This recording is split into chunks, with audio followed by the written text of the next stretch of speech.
So it is fantastic to, this conference is really making us feel somehow home. Obviously, it's my home here at Florence, but I think it has been really a very rich conference. So now we are at the final parallel, then we will go for aperitivo. So let's try to be awake and let's try to discuss together. So let me thank the people upstairs that were just helping us, and they were making really good translation. Many people from English speaker told me that it was a fantastic translation, very difficult, so thank you so much. Some sentences, especially if you think about monk, were not easy to do. So thank you so much. Now we are with the final session. The final session is about SPES. SPES is an Horizon project, European Union, that is funded, and the aim of this project is to go for measuring the performance. But today we are going to talk about consensus. All the paper that we are going to present will be very much dedicated to this. So I will be the chair when I will start speaking. Then I will give the floor to my colleague, first Amaya Palencia Esteban, then Jacopo Cammeo, then Luca Lodi, and Andrea Ferranini. So Amaya Palencia she's from the London School of Economics. Myself, Luca, and Andrea are from the University of Florence, and Jacopo is working at the European University Institute here in Florence, in San Domenico. So here, the point of this speech is to go a bit deeper on the framework that I presented in the first plenary yesterday, and very quickly, and then try to rethink some very important aspects related to this consensus. We will see different type of consensus, and we will try to understand how they work. So I will start by this idea of the winds of change. So how can we change the directionality of our thinking, of our work, and our research? And this is a paper that I am presenting with Andrea Ferranini. We are also writing a book about this Horizon. This is an extremely interesting exercise, the one of Horizon that we did. We are so many partners, and that we're working together really as a very big team. Plus, we, with Rutger, just you were listening, Hoestra, we are also making a work together in a very important and much larger project that is called Merge. So it means that is really our desire to make and try to do a change. So SPES means hope in Latin, but it is an acronym for Sustainability, Performance, Evidence, and Scenarios. And the idea is to try to understand better what is this integrated framework for. And it trying somehow to build on two main paradigms. One is the one on sustainable development, and the other is about human development. And we have merged in one word, sustainable human development. Why it was so important to do so? Because these two paradigms were attacking, I would say, the idea that are really in the manifesto about going beyond GDP, going beyond home economics, moving our attention from GDP to well-being and sustainability. But they did from a different perspective. One more concerned about sustainability, although Luzzati was telling us this morning that it was central, the role of the poor people within also the Brundtland report. At the same time, the Human Development Report was very much about the well-being of people and inequality, but at the same time, there was, if you can read the first Human Development Report, very much attention on the environmental too. We are many partners, this is a very nice consortium, people are working very hard. How can you measure if a network is working hard?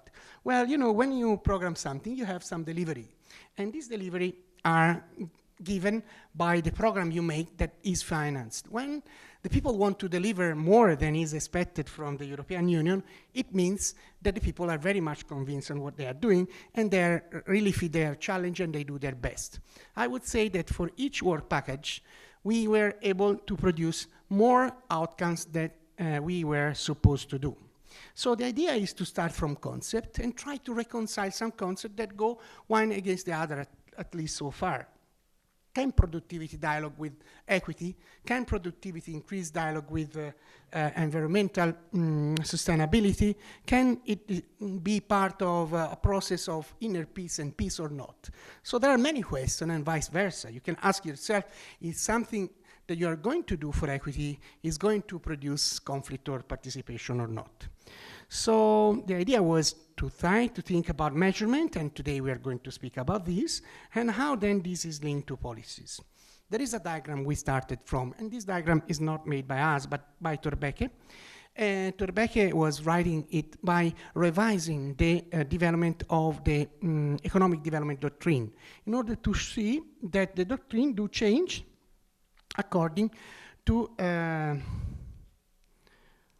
to the different visions. So let's say that everything starts from the vision of development and the definition. But if this definition maybe is the same, not necessarily the models that are going to explain are indeed similar. They may be very different. And also the policies and strategies you're going to develop could be different, and the system as well. So what does it mean? We are in a situation where we I would say, try, and we maybe also succeed in changing the development objective definition of development, but well, we were not able to make a big advance in terms of consensus, and this is really our central point. Indeed, as Rutger was saying, there is a lot written about how to measure performance. There are a lot of theories and hypotheses and so on, and different type of models. But what is lacking is consensus. So with this, let's say, research, we are trying to move a bit further. I say there are these two paradigms where we started from. The first is sustainable development, the Brundtland report about the limits and the planetary boundaries of our development process. And the other is human development. I say that the two were somehow moving in a parallel way. And here you had this morning Pedro Conceição. He's the director of the United Nations Development Office, and he's writing the report each year. This year is about artificial intelligence and human development. So I would say that the first 1990 report that was made by Mabul Haq together with Amartya Sen, Francis Stewart, Paul Streeter, and many others was really a key change and a key attack to the idea of measuring our progress toward GDP. And this was done really in a very interesting way in trying to convince the people that we should have a different perspective. So economics are instrument to make what? Well-being improvement. And this is something that is, I would say, very, very important and central to our understanding and vision. How can we merge these two type of, let's say, paradigm through what we know and make it also understandable to policymakers, because this is our objective? Well, we thought that we should start from the Agenda 2030. Well, maybe some people now are not so happy about the Agenda 2030. Indeed, just the 29th of May with Andrea, we were organizing something in Rome, discussing about what should be changed within the agenda, but also recognizing the positive aspect of the Agenda 2030 and the Sustainable Development Goals. Well, the 5 Ps are, let's say, some areas of intervention that are so important for our well-being and our future, not just individual, but for the planet. So peace is one of the P, then there is partnership, people, prosperity, and planet. It's important to know that the SDGs are 17, and most of them are in partnership, people, and prosperity, while the only one is for peace and and planet. Only one is for peace and only one is for partnership, 17 and 16. So here is clearly something very interesting already. What is probably strange in the Sustainable Development Goals in the Agenda 2030 is the fact that the trade-off are not recognized very much, neither the synergies. So how can you reconcile these different aspects? How and which directionality are you going to give to people? And this is what we did, inserting the human development perspective. So the Sustainable Development perspective, which is typical of the Agenda 2030, was somehow dialoguing with the UNDP and with the work of Amartya Sen, Mabul Haq, and Pedro about how to to try to connect, and we took the 5 pillars. So the 5 pillars are very important because they give directionality to the areas of interest. So if we talk about people, we can talk to well-being of people in very different way. In a paper of 1977 by Amartya Sen, it was clear to say that you can follow the Edgeworth box and the Pareto welfare let's say theorem, the first theorem of welfare.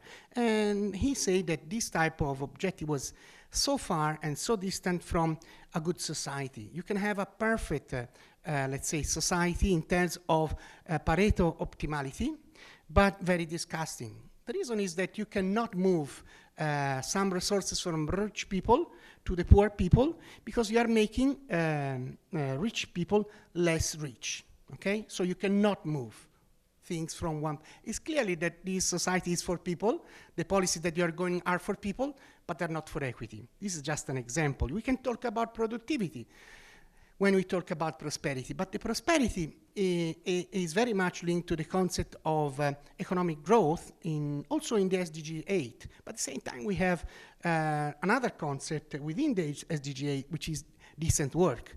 So when we talk about productivity, we need to give a definition of productivity that is different from the economic one, that takes into account the other pillars of our, let's say, space framework. At the same time, when we talk about peace, it's better to say what peace is, so to define it and give a directionality. And the concept of human security, which is the 5th pillar that was introduced recently by the, not recently by the UNDP, because it was introduced by Ogata and Sen in 2003, and then later on by 2006 in the Human Development Report. Well, it has 3 concepts. One is protection, the other is empowerment, and the other is solidarity. So it's a way of building human security that is very different from militarization. It's based on a bottom-up and top-down process that is based on understanding, dialoguing each other. Then also partnership needs to understand what is partnership about. Is just making an agreement or is empowering people? It is about empowering people. Another question we as a team, because we are a strong team, you can recognize some of us, it is important to know that we're asking ourselves other questions. So these are the 5 P that are redefined through the human development perspective and our perspective. So this is not sufficient to us. So we have areas of intervention. We have now a directionality on the type of intervention we would like to do. And so, for instance, you cannot talk about prosperity and productivity going against equity, or you cannot increase your productivity if you are going to create conflict and reduce inner peace and human security, or you are going to damage the planet. So it's very interesting the fact that this directionality is very much linking each other, the different aspects. So when we talk about policy, we should have an idea of an integral policy, a whole policy that is taking into account all different aspects. So moving ahead, it's clearly that there are some actors, and the human beings are very often the most important actors, but not the only one, obviously. And although they think to be the only one, they are not. The quintuple helix model brings in who are the stakeholders, who are those who make innovation, social innovation, technological innovation. Well, there are 5 types of stakeholder. One is the public administration, the government, the institution, then the other is the businessman with business firms, the other is the civil society, including the 3rd sector, and then academia and universities. Plus, the quintuple helix is natural environment.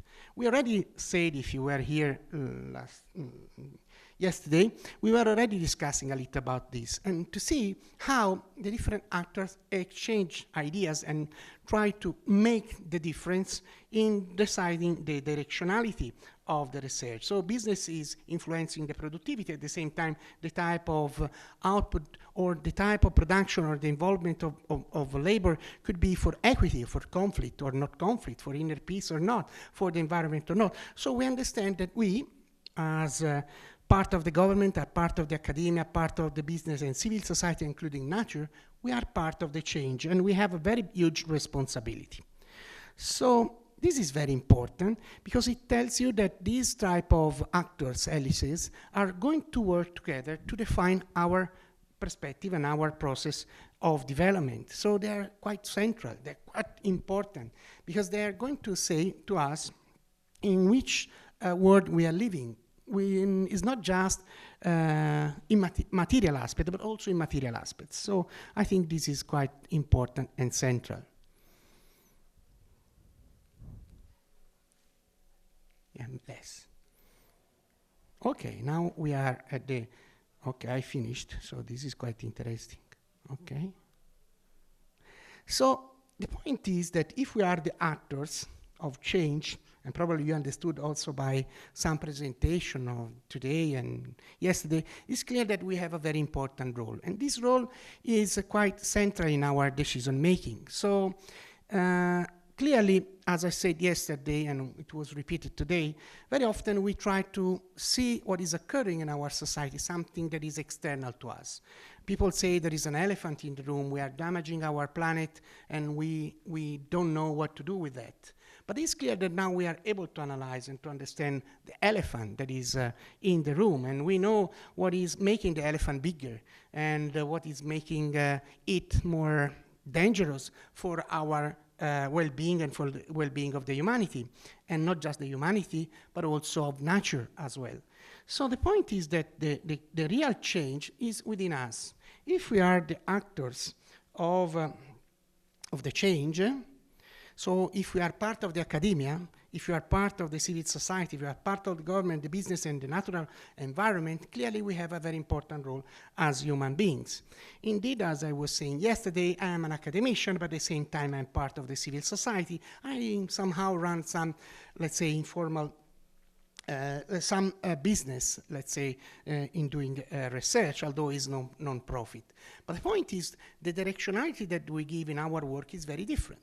Just go back and think about the situation that we have today. We were able to organize a very interesting, I hope so, international conference here in Florence about the Renaissance in economics, about the 5 points of the manifesto.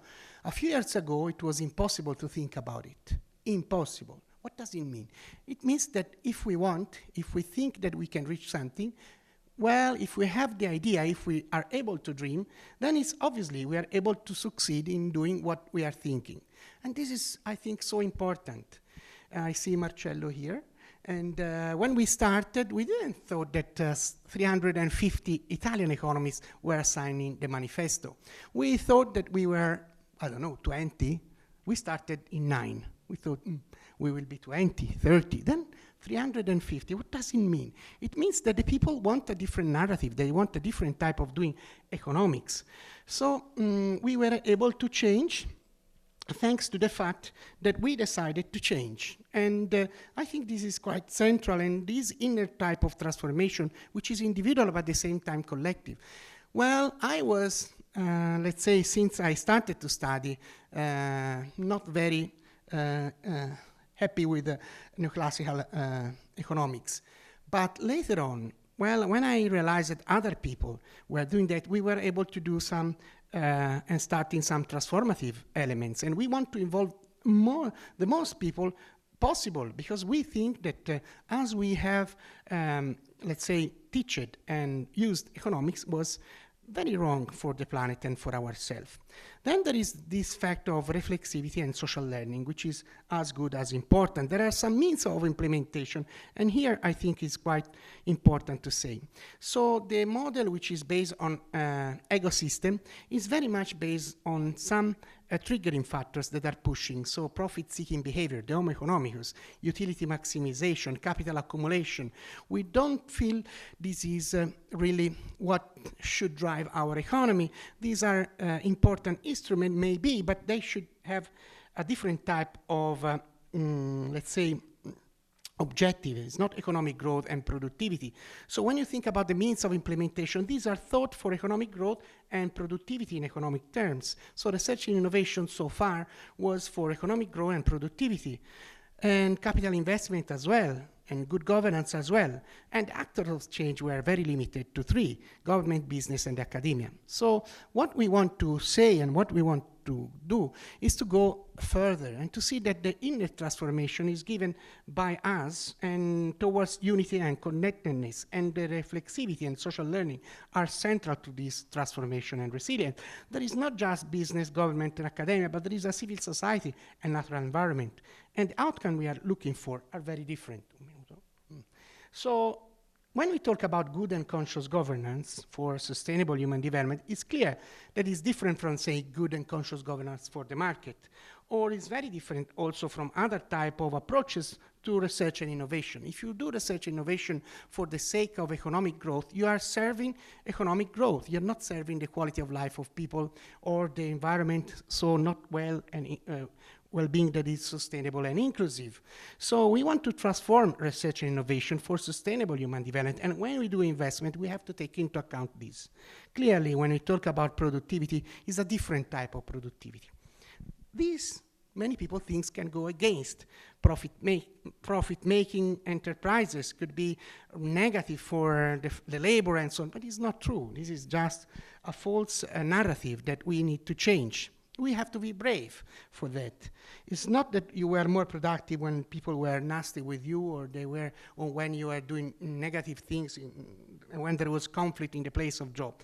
Well, you do the best when you are understood, when there is a very nice climate in the office and so on, and when you do things that they have a sense, not just you're doing things for money. So the final point is then go back to this social consensus. So we are in a phase that there are many important directionalities. There are many people that are doing this. This is an example indeed of the academia. Academia has changed a lot. A few years ago, we were trying to create something here at the University of Florence. It was impossible. It was impossible because people didn't understand the relevance of inclusive and sustainable well-being. And they were just focusing on productivity, growth, and things like that. Nowadays, it's very different. We could have a very much more opportunity. So public consensus is a very important term that we should use. Public consensus means that we define clearly the objective, and we agree all about that objective of development and to define it. Then the models, there are many, and there are many theories. We need a consensus also there, as well as the capacity to link policies with theoretical consensus, so the two should be together. It's a big effort we are doing with MERGE, the bigger project, in trying to do that, but also within space. And then the data system, which are the data that allow us to measure properly, not just the public consensus outcome, but how can we link the policy consensus or policies with results. So these are things that we were really making and discussing together.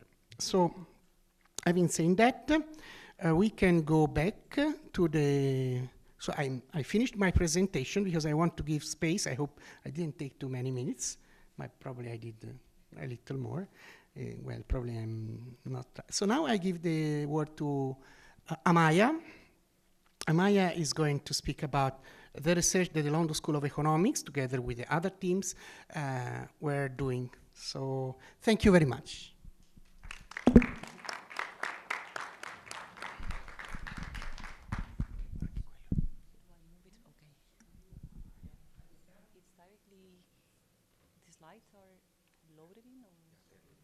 Much. So now is the turn of Amaya. Yeah. So if you can share her presentation. Thank you.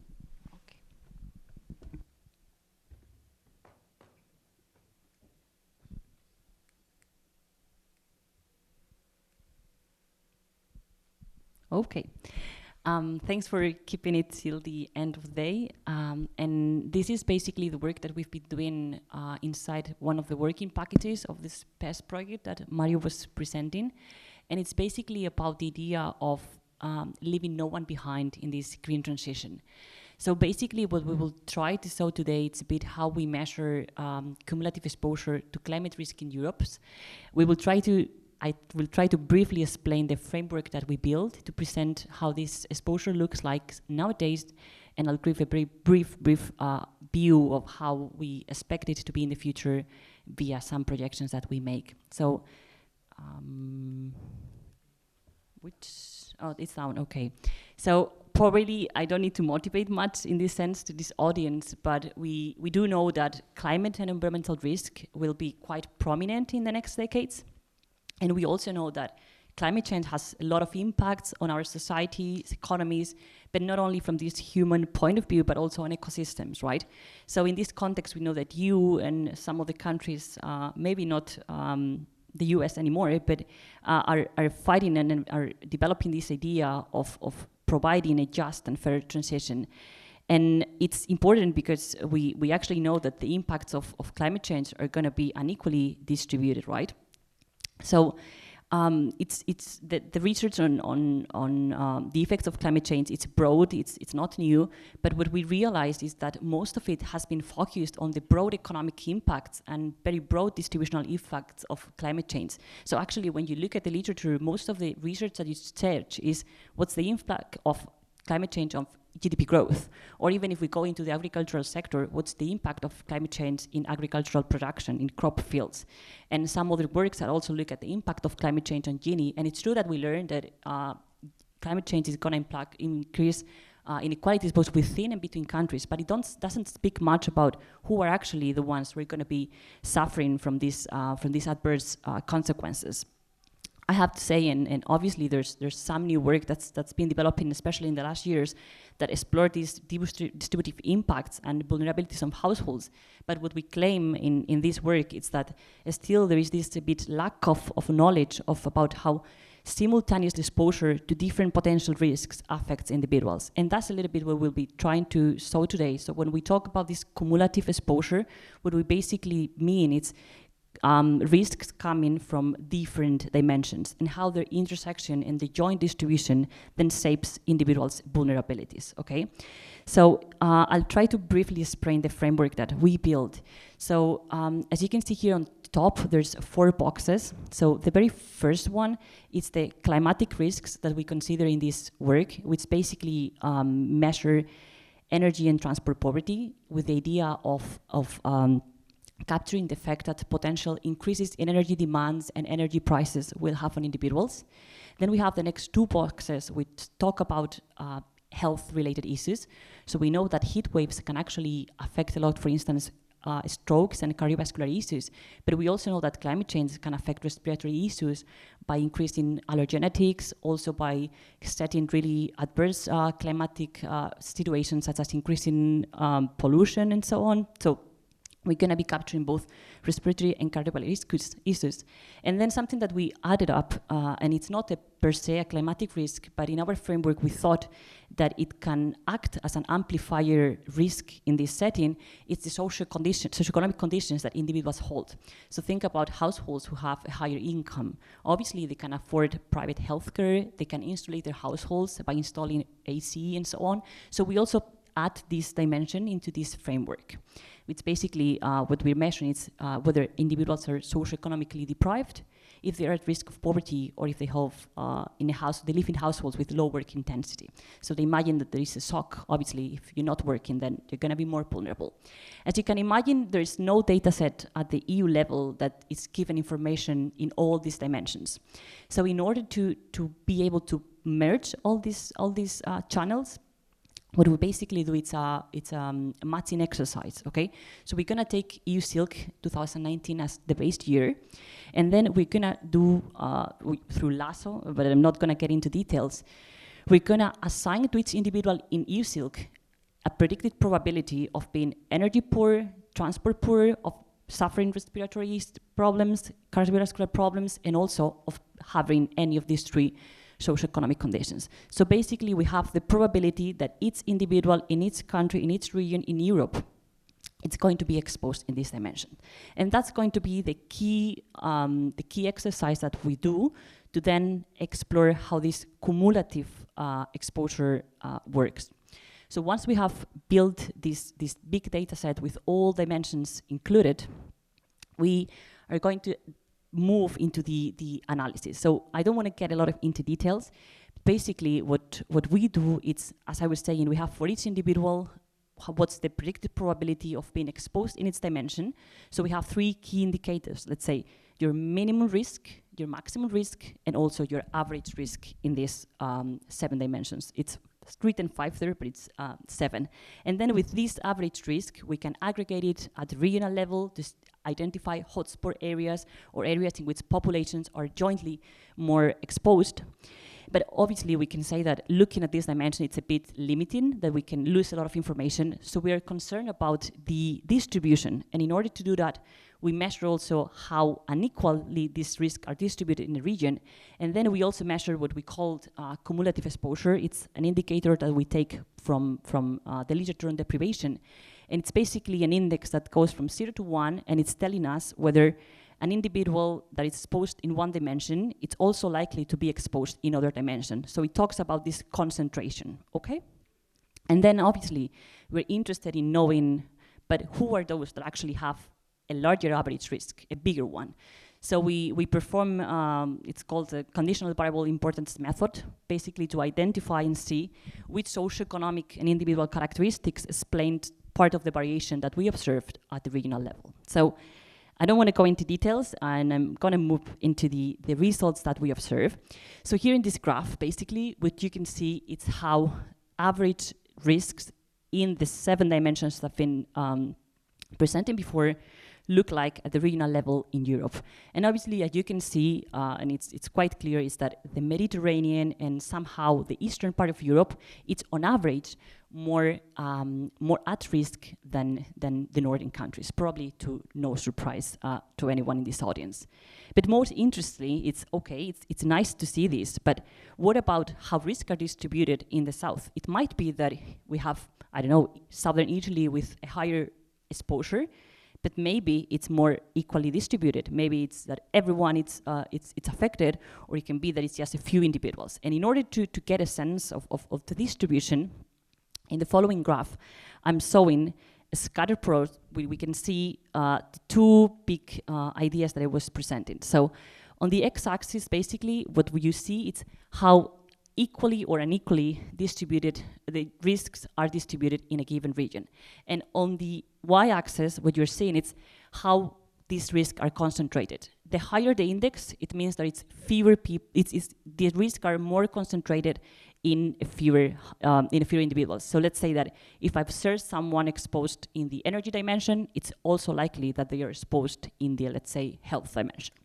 And what we can see in this graph is that we have 2 big bundles, especially of cases. So in the bottom corner, let's say in the low Gini, low dependence setting, we have countries like Czech Republic, Poland, Latvia, Hungary, Italy. So overall, Eastern countries and Italy as an outlier.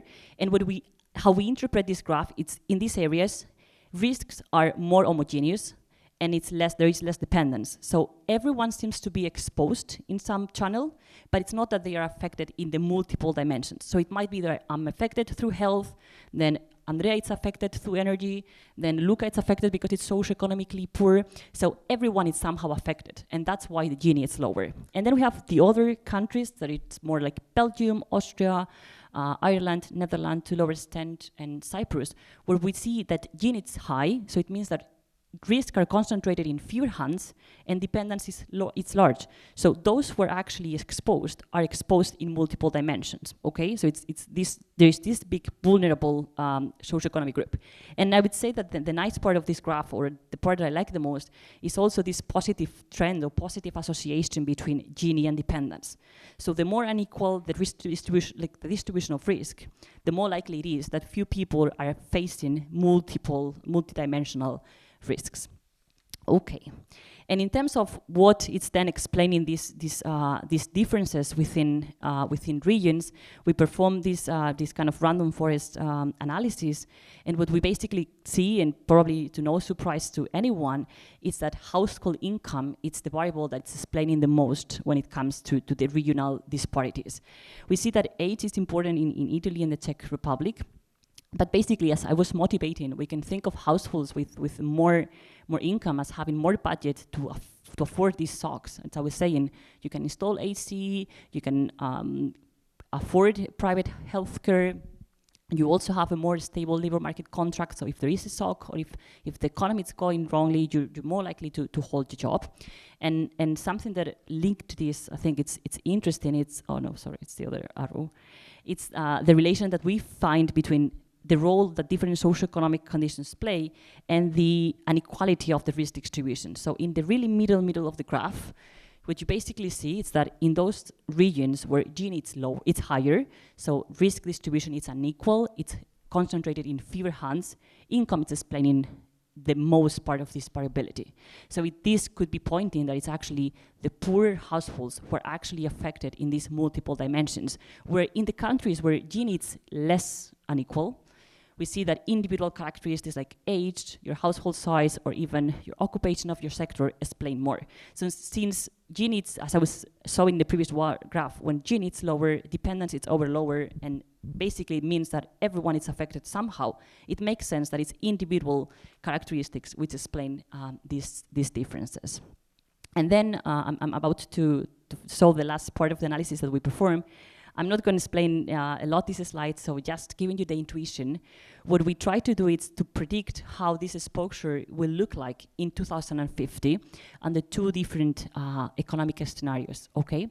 So what we do is we follow this two-step approach. First of all, we learn using panel data what's the relationship between climate-related hazards and climate-related risks.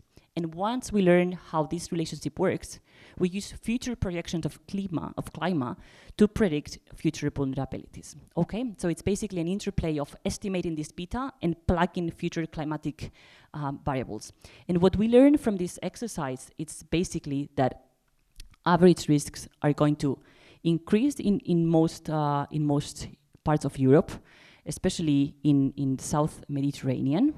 What we will see also, because for the sake of time, I've just summarized here on my left, I think it's also your left, that Gini will go up, so we will have more unequal distributions of risks. Dependence is going to go down, but this lowering, it's quite small. So overall, what we will see, it's more unequal distributions with a higher with risk being concentrated in few hands. And again, the variable that's going to explain most of this variation or this higher exposure, it's going to be income. So probably to no surprise. And with this next slide, I wrap up a little bit what we've been doing. So overall, what we were trying to offer, and I hope we did, is a map of how the distribution of risk looks across Europe, and a little bit identify also which predictive factors explain these differences. Income comes as a big factor, but again, especially in countries where Gini is high. And when it comes to the future, we observed modest changes and overall more unequal and less dependent scenario. And what we also could claim here is that we don't really observe big spatial patterns in terms of geography or a welfare state. And this we interpret it as a call for really going into a deeper country level analysis, which is something that we realized when we were doing this exercise. And obviously I have to mention three big limitations. First of all, data granularity in Europe. I know there's no one from Eurostat here, but this work, it's a big call for please offering more insights and more detailed data, because if you want to study climate, then you need really granular data to see where these things are happening. And this is not available. We contact the offices, they do have the information, but then they don't provide it. So if they really want to know, then they need to release richer data sets. And obviously, we are aware that especially for the future part, we're not capturing any behavioral response, but we still think that this provides a bit of a benchmark of how things could look like. And I'm not going to talk about the last point, but I initially thought about including other dimensions. We did, but there were some other limitations. But I'll leave it here. So that's it.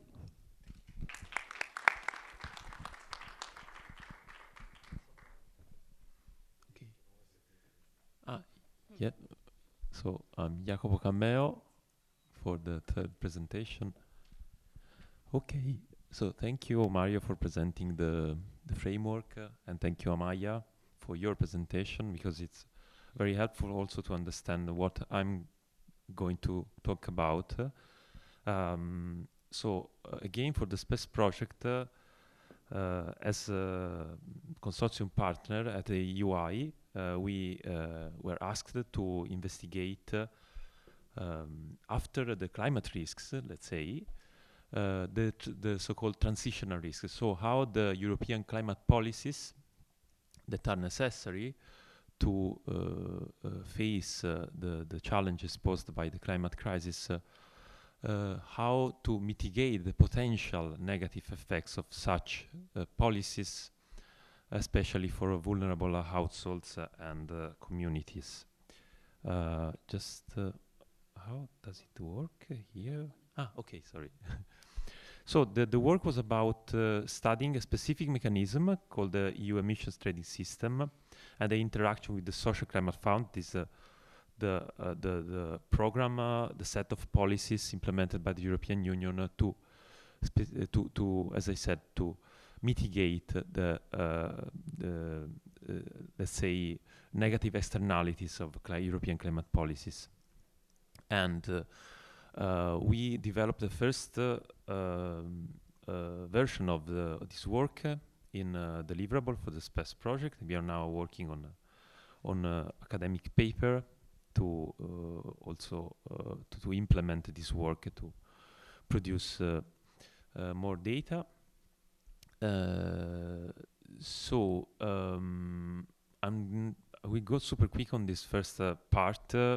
In the map, there is show the economic impact of climate change for a 2.5 degrees Celsius warming at regional level, at country level, let's say.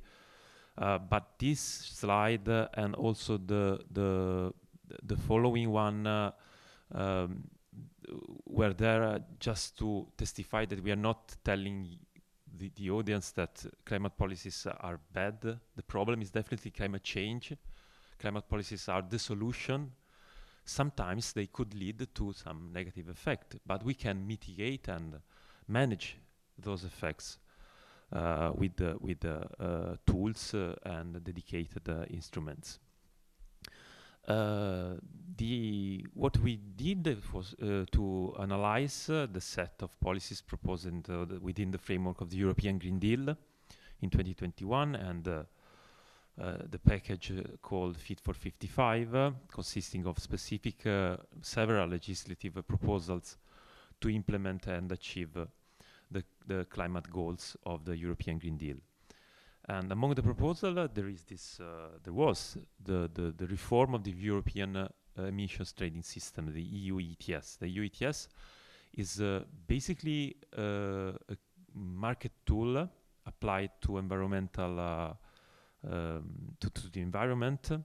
Is a carbon market that employs a cap and trade mechanism for emissions allowances. So there is a cap. A market is established with a cap that is basically a limit to pollute for companies, and then there are permits called allowances that can be traded in the market. It was established in 2005 and stands as the primary instrument for the EU to take reductions in emissions, encompassing approximately now more than 40% of the EU overall CO2 emissions, because it is devoted to cover specific sectors, polluting sectors like the energy sector and also the steel, iron sectors and so on. I don't want to be too many specific on that, but since its inception in 2005, this mechanism that is temporary, so it's just a way to guide, to drive the transition and to impose a limit to companies to pollute less. The EU has witnessed a decline, as I said, in emissions and almost 50% in the EU ETS emissions, so in the emissions in the sectors covered by the mechanism. We went through a lot different phases of implementations. We are now in the fourth one, and there were some problems, like in terms of numbers of allowances in the market, but they have been fixed during the initial phases. Now what we know is that there are potential distributional effects of the measure, especially in the fourth phase of the EU ETS, because it's very ambitious in terms of climate goals. Such climate goals are relevant, but also they are supposed to be reached very quickly by 2030 in Europe. And and also there is a sectoral expansion. So this mechanism will cover more or less all the sectors in the market, including buildings and transport. The new system called the EU ETS 2, which will cover the building and transport sectors, is particularly critical in terms of distributional effects, because basically it's a system that imposes a carbon price on emissions from energy used in residential buildings. So what is going to happen probably is that the provider, the energy provider, will pass with a cost pass-through of 100%. That means transporting all the costs from the company to the consumers. So we'll pass this extra cost imposed by the carbon price to the population, including vulnerable households. That means an increase in the cost of bills, of energy, and this increase, even if it's not too critical, could be like very difficult to handle for people in poverty situations, like for energy poverty and also transport poverty, because this system is also going to cover the transport, public and private transport, in the same way, imposing a carbon price on the fuel and oil companies, but they will, we know how it works, they will just translate this increase of costs to the consumers. So what we did is that analyzing the amount of funds dedicated from the Social Climate Fund at the European level to mitigate the costs of the EU ETS, because the idea at the European level is that we know that there is a potential problem, distributional problem, so there will be a fund, called Climate Social Fund, with a cap of 65 billion of euros that member states will utilize to finance initiatives addressing the impact of carbon pricing on vulnerable populations, like energy efficiency, electrification of transport, and building renovations, and so on. And these social climate funds will work to address distributional concerns. Okay, now this is maybe something not relevant now, because for the sake of time, as Maya said, I have to run. But this amount of money established with the Social Climate Fund is important. We also know that the amount of money of revenues from the EU ETS, also from the other sectors, is going to increase, because in the meantime carbon pricing will rise, because polluting is going to be more expensive for companies. So there is the chance to have a lot of money, let's say, to invest in social programs. But to understand how, what, and where invest, we first try a first attempt to evaluate how the EU ETS on energy and transport will impact on European households in 3 case study countries: France, Italy, and Hungary. We chose those countries 1 year ago because of basically they shared a common political platform, let's say.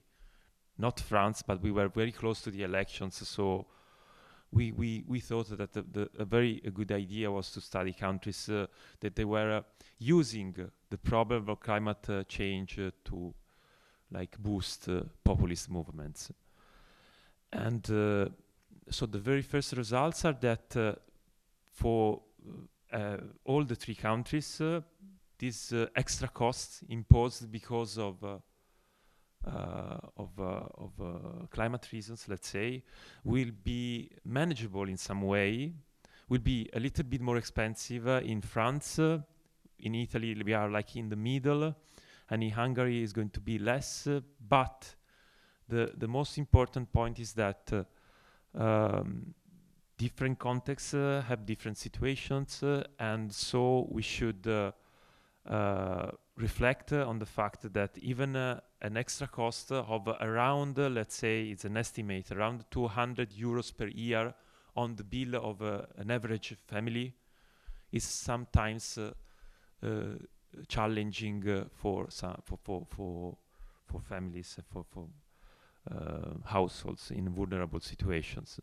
So what we recommended was to investing the revenues from this mechanism, not to innovate or to finance technological programs, but to direct funds towards low carbon technologies, not only to direct funds, as I said, but also to target redistribution strategies to support vulnerable households and address regional disparities. So with tailored policies at regional level. So to use the intervention revenues to offset household welfare losses. And yeah, and that's it more or less. I hope I didn't take too much time, and thank you very much.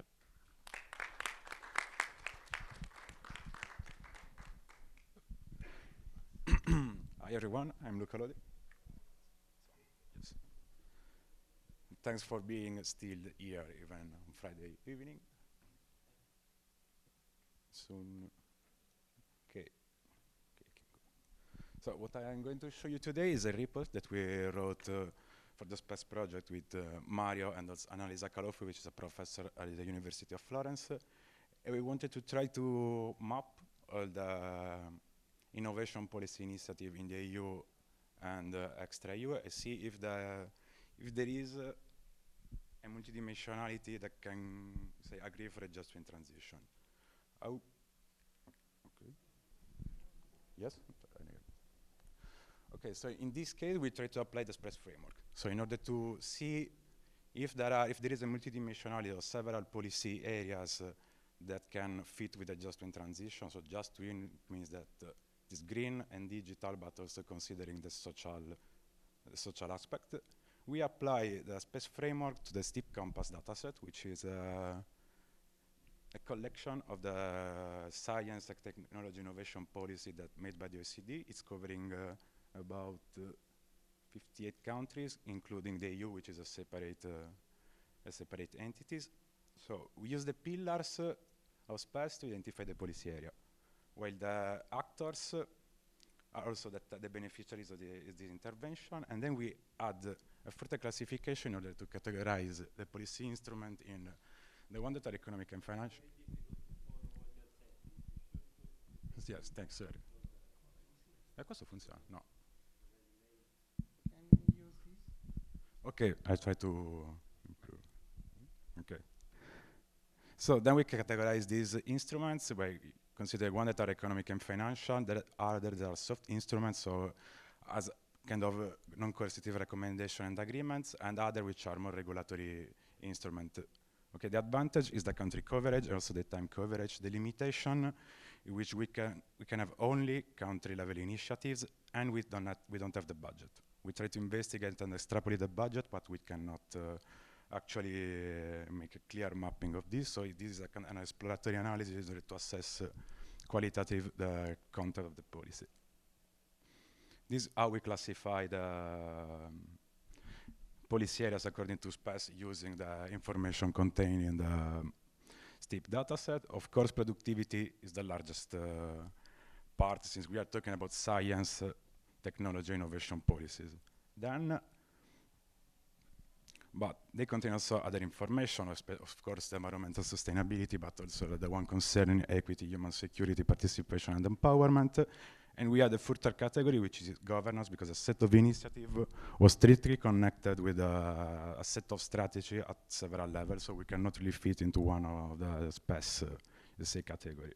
When we try to map this information, of course, you can see that immediately, you know, productivity is the one that is leading also the content of this policy around the world.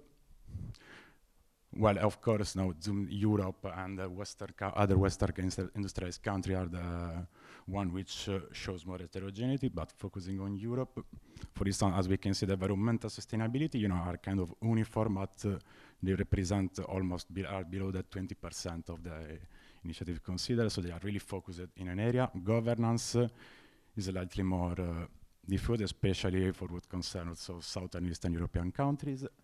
And participation and empowerment is also kind of relevant, especially in Eastern Europe.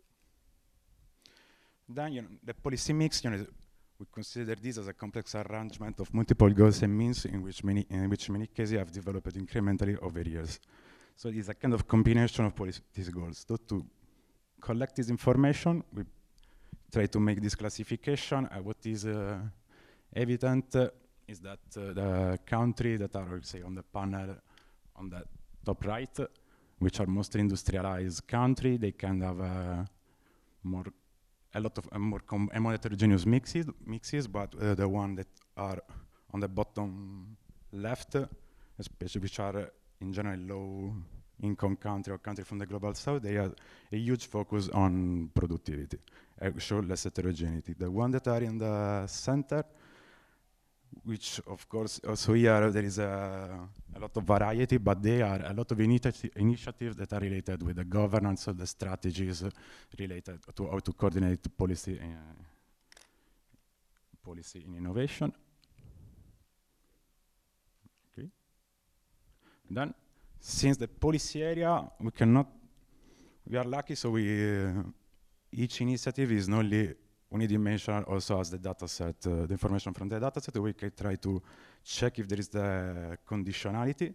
So for instance, incentive for research are granted just only for research related to green technologies, or if they respect, gender balance or other social aspect. And what we see for what concerns, twin transition, so the green conditionality, which combining, poorly policies that are strictly related with productivity, but also we combine with environmental sustainability. The interesting part is that Italy, in terms of number, looks one of the most important in Europe, which is maybe on one side maybe it's good, because probably there are a lot of intentions, but maybe probably there is also hiding a problem, also a lack of coordination, because maybe there are a lot of initiatives from several institutions, so it's not sure if those are they are really well coordinated. Then for what concern, let's say, social conditionality, we can also check for responsible R&I. In this case, we focus on participation and empowerment. The interesting part here, especially in Europe, that the one that show highest percentages on the Eastern European countries. This means that they invest a lot especially for what concern mobility of researchers, students, and professors. Then, okay, as I told you before, we cannot have the flows, so we don't have the budget of these initiatives, but we try to see the directionality. So now, if you before, so the policy area, here we include the actors, which are the target group, classified as PES, starting from information on the SCD, is an example. Still, the thickness of the line is related to the frequency, so there are no monetary flows. But as you can see, a huge difference that it was similar to the graph that I showed you before, that country, especially from European countries, they show a lot of complexity, so several areas and many beneficiaries, but country like Colombia, they have, from the global south, they have few policy areas, and actually the directionality is almost one-to-one. Plus, we understanding different type of instrument for what concern. Here we are looking at the soft instrument and their description. So we look at the text or describing the content of this instrument for the European Union. Maybe the good part is that, for instance, concerning equity and governance, there is a lot of attention in gender equality and higher education. The bit controversial, let's say, word or concept is related to human security, which is the dual use. Okay, here now I show you just the European part, but for instance, in many countries, it appears that this dual use, and the category that we classified as human security, they contain a lot of initiatives that are related also to fundings for military research. Okay, so see that, I can conclude.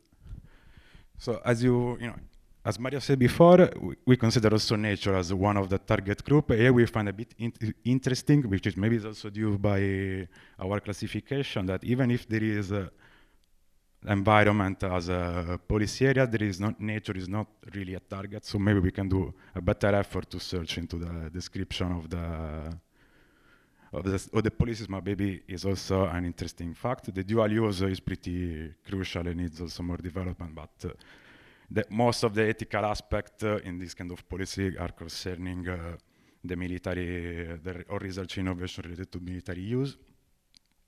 EU, in this case, is crucial because it can compensate for, the lacks of each country that you saw. Also, Italy, for what concerns financial, does not cover all the policy areas, does not target all the beneficiary groups. So the EU is a crucial role in compensating. The other part is the commitment to third country, because whatever these policies could be unilateral or multilateral, these are going to have consequence not directly on the people who are doing this, or the countries that are doing or are implementing this policy, but also to the rest of the world, in particular to for what concerns the global south. The next step probably is try to, advance the data collection and data exploration, because TIP updates almost twice a year, including new countries and new initiatives. The classification, maybe we can try to make it a bit more, go deeper in the description and see try to match better all the areas with the space framework. And the possible use for research to see how these sustainable policy mixes are actually sustainable, are driver for sustainable innovation. And I finished. So thanks.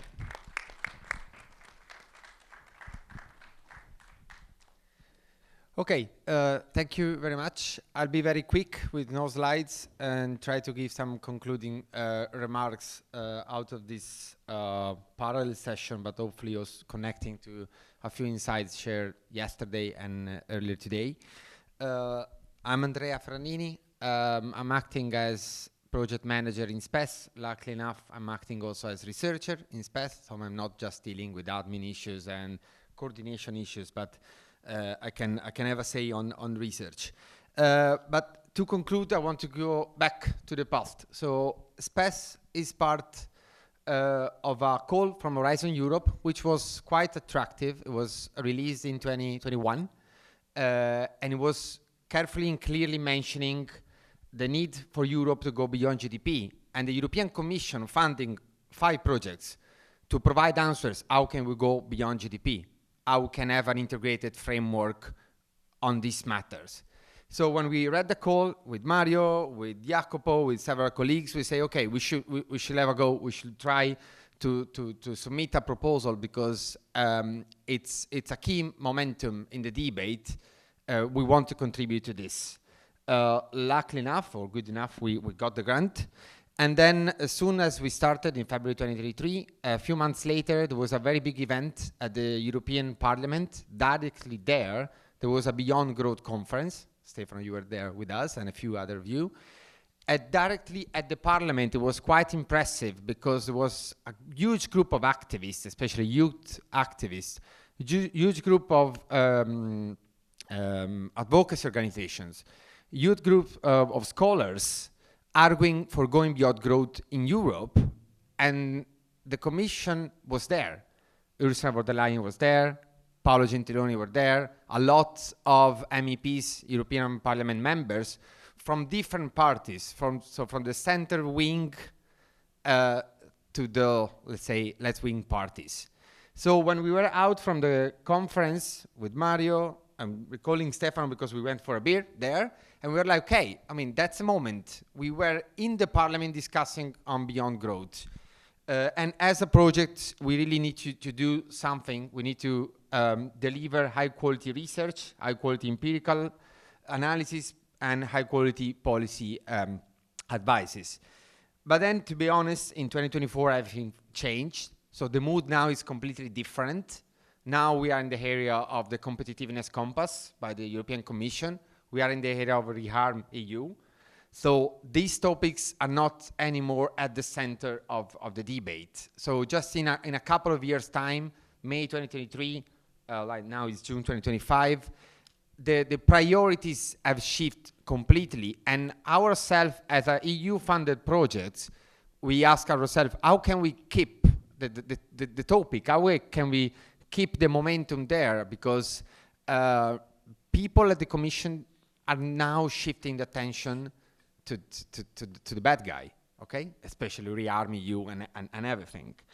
So we look at our side and we say, okay, let's continue our work, our empirical work, but then we need to talk and address our arguments to these people. And there come all the efforts done with an advocacy paper, arguing and trying to push the new commission to have a future commissioner, something that was mentioned yesterday also by Romina. We wrote a joint letter with our other projects on commenting the Draghi report. We wrote a letter to the European Commission, directly to the President of the European Commission, saying competitiveness for what? It's not enough to say competitiveness, it's not our objective. The European Treaty is not based on competitiveness, it's based on something different, it's based on well-being, it's based on inclusive and sustainable well-being. Then it comes the manifesto, which was not, done within SPES, but then Mario was there, some of us were contributing, and the manifesto is part of a bigger movement from Italy, and now international manifesto, to try to address these topics to the policy-making community and also to us as scholars. And some other movements, luckily enough, are there that we can try to influence together. Now there is the UN high-level expert group on Beyond GDP that are supposed in 3 months' time to deliver a new, hopefully final, proposal at the UN level to go beyond GDP. So again, we found ourselves as an EU-funded project quite in a lucky but uncomfortable position to say we're not paid only to deliver research, to deliver empirical analysis. We are paid to influence this debate, and the debate is going in a different direction. So as 3 main takeovers that I think we can extrapolate from our work so far, especially is ongoing until early next year, I will recall and use objective integrated as the main keyword that I would like to use now. Integrated research, integrated policy, integrated narrative. Integrated research was shown by Luca, by Amaya, by Jacopo, based on the framework presented by Mario. We're not looking at social dimensions separated from the others. So Amaya was clearly connecting social dimensions with the climate change and all the risks. Jacopo as well, looking at climate change policies, but then connecting that with the Social Climate Fund and the impact on the vulnerable groups. And Luca was presenting a way to consider policy mixes on different elements. We're not alone. A lot of speakers were presenting this need and this strong advancement by academia on integrated different topics and integrating different disciplines. But this is a key point, this is a key call for us, I think, as scholars, as researchers, a key point also for people who are funding research projects. Integrated policy is probably something not new in the debate, but clearly still very, very fundamental. So the policy discussion around us is still separated. It is still very strongly separated at the commission level, but it's still very strongly separated, unfortunately, over in our cities. So our big push is to let them understand, if we go back to Mario's presentation and our framework, that you need to consider all the 5 critical areas of action at the same time. You cannot just separate policy on productivity from policy on peace, from policy on equity, or from policy on participation, and so on and so forth. So integrated research first, integrated policy second, but then everything is part of an integrated narrative. Rutger before in the plenary session was mentioning narrative economics. Mario was mentioning and clearly pointing on the need of consensus in the 4 domains. It's not merely a technical consensus on what we measure. It's not merely a theoretical consensus from us on our starting point, ecological economics, political economy, applied economics, whatever it is. It is a matter of a public consensus of a narrative.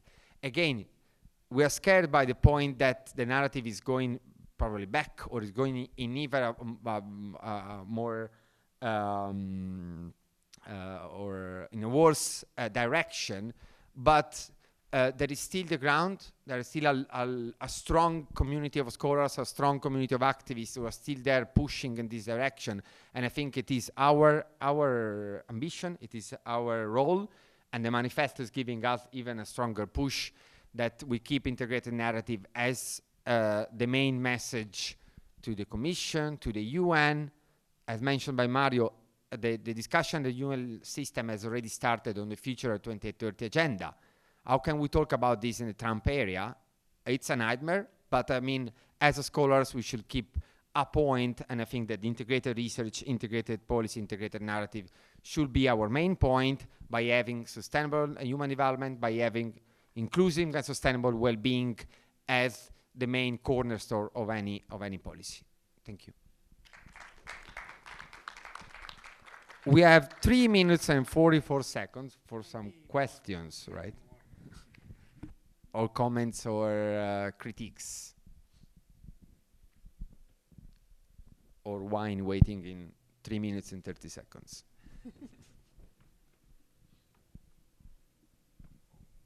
Otherwise, Mario, you have the final words of the conference. I think so. Yeah. You should have. Okay, but I think there are very interesting questions. Linda, come.